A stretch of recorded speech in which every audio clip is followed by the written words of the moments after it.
وماذا بعد الموت؟ كيف سيكون حالي وحالك إذا دكت الأرض دكا دكا؟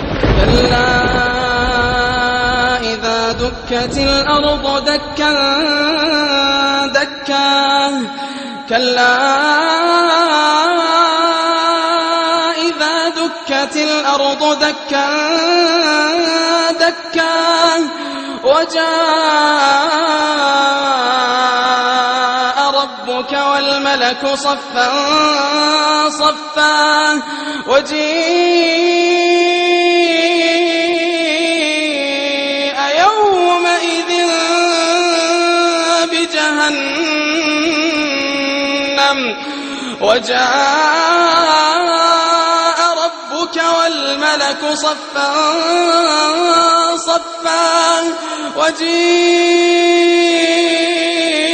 يومئذ بجهنم يومئذ يتذكر الإنسان يومئذ يتذكر الإنسان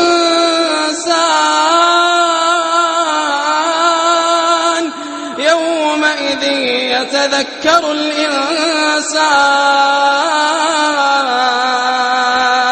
وأنى له الذكرى يقول يا ليتني قدمت لحياتي يقول يا ليتني قدمت لحياتي فيومئذ لا يعذب عذابه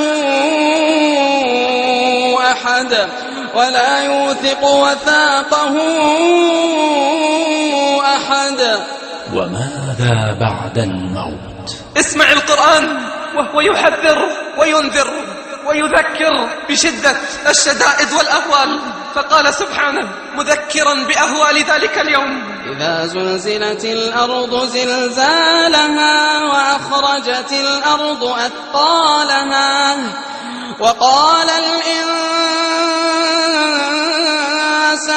ما لها يومئذ تحدث أخبارها بأن ربك أوحى لها. إذا زلزلت الأرض زلزالها وأخرجت الأرض أثقالها وقال الإنسان ما لها يومئذ تحدث أخبارها تحدث أخبارها بأن ربك أوحى لها يومئذ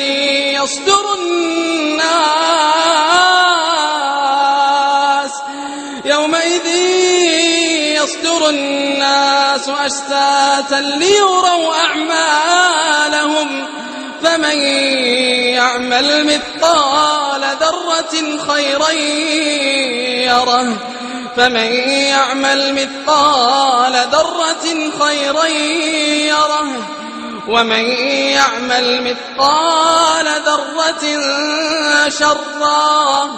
ومن يعمل مثقال ذرة شرا يره.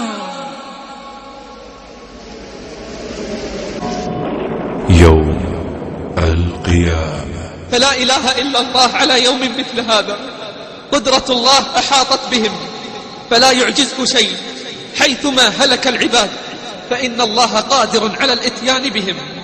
إن هلكوا في أجواء الفضاء أو غاروا في أعماق الأرض، إن أكلتهم الطيور الجارحة أو الحيوانات المفترسة أو أسماك البحار أو غيبوا في قبورهم في الأرض، تأمل في قوله: إن كل من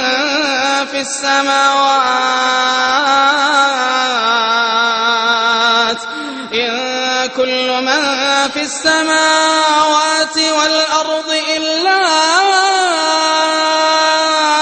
آتي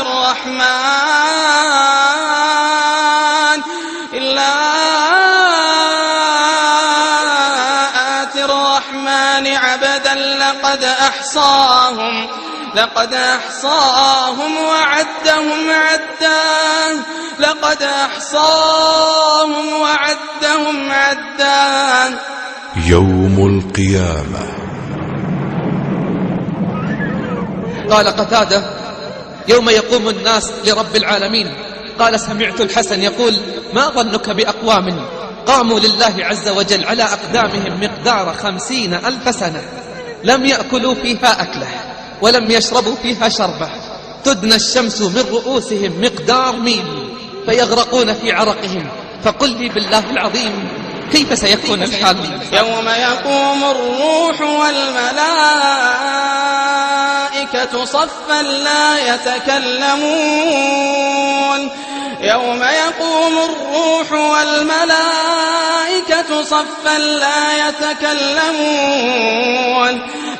يتكلمون إلا من أذن له الرحمن وقال صوابا.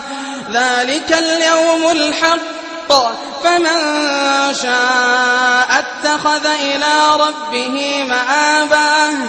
إنا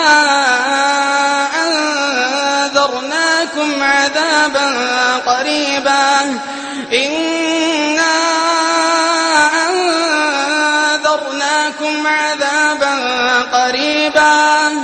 يوم ينظر المرء ما قدمت يداه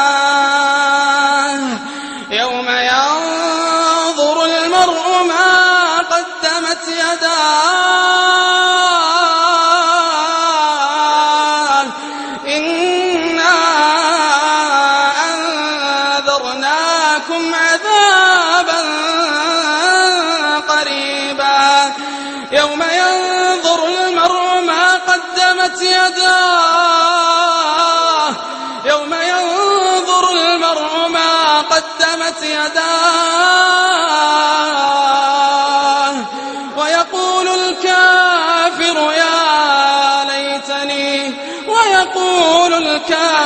يا ليتني كنت ترابا. ويقول الكافر يا ليتني كنت